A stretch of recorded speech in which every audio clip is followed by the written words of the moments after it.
Good morning and welcome to a brand new video. I know what you guys thinking, alcohol on the wall. Jordan, it's a little bit too early to be in a bar, but no, I'm actually in the garden today. I've actually got a great day going on. Today's my little brother Alex's 22nd birthday. So we're going out to get pancakes this evening, which I'm extremely buzzing about. And also before this, I'm going to a brand new gym, which I'm equally as excited about. So I'm feeling like a kid on Christmas today. So today's purpose of the video is obviously checking out the brand new gym, but it's also about balance. I want to show you how I more or less eat if I'm having a high calorie off-plan meal. And I also want to show you my body at the beginning of the day and after this meal, just to show you the difference, which you shouldn't be too surprised about. But anyway, now that that's over, I'm going to start my day with my current new obsession, which I found on TikTok. It's a low calorie, high protein brownie in a mug. And I'll show you how I make it. For some annoying reason, my audio didn't record while I was making the brownie in the mug, but it's fairly simple. I'll just talk you through it. First, you want to start off with your wet ingredients. I use 100 milliliters of whole milk. By using your wet ingredients first, this will leave protein from sticking to the corners. Next up, I use 40 grams of whey protein. In this current moment, I'm using Holland & Barrett because I've been doing a lot of UGC work for them, but you could literally use any flavor of your choice. Next, you want to use 20 grams of coconut flour. This really thickens up the mixture and adds fiber to your meal, which is really important. And then onto the secret ingredient, especially if you want to keep your calories low. This is powdered peanut butter. I usually use 20 grams of powdered peanut butter. That's roughly about 80 calories, 10 grams of protein, which is insane. And then finally, most importantly, you want to use baking powder. All you just need is a little sprinkle, maybe about 3 to 5 grams tops. This will help the mixture rise once you put it in the microwave. And then you want to mix it together, and this should be your final consistency before you stick it in the microwave for 45 seconds. Make sure you don't do any more, make sure you don't do any less. And finally, this is the final result, and I'm going to have this before I head to the gym. So I'll see you there.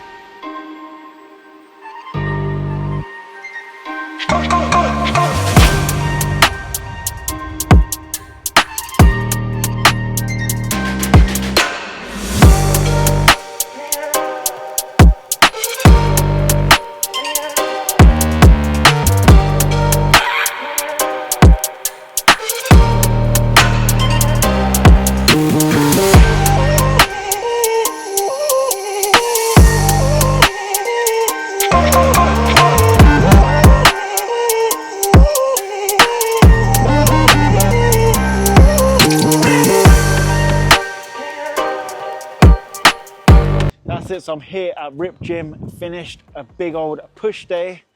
My muscles, my chest and my shoulders are feeling absolutely fried.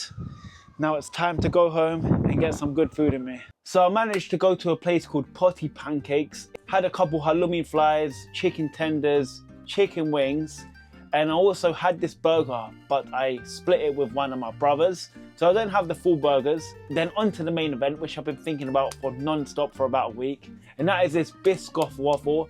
Honestly, it was a 10 out of 10. There was broken bits of Biscoff biscuit on it as well as the sauce. And if you know me, I absolutely love my Biscoff, and I've got such a sweet tooth. To be honest, I don't really have days like this, cheat days or all-out days. I much rather have the balanced approach. So all I had today to make balance for this big meal was that brownie in the mug. Again, I left the recipe in the comments, so check that out and let me know below if you're having it and let me know what you think. And that took care of 44 grams of protein for the day, and my target is 176 grams.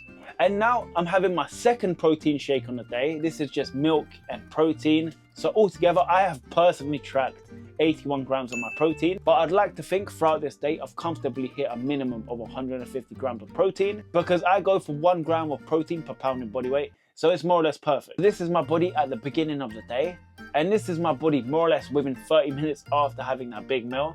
So I just want to show you what it looks like and how much damage can be done for going all out on one day.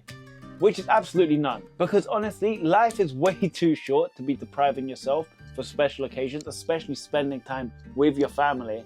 It's totally fine to have days like this every once in a while, because one rogue day isn't gonna completely set you back. But that aside, Rip Gym is a 10 out of 10.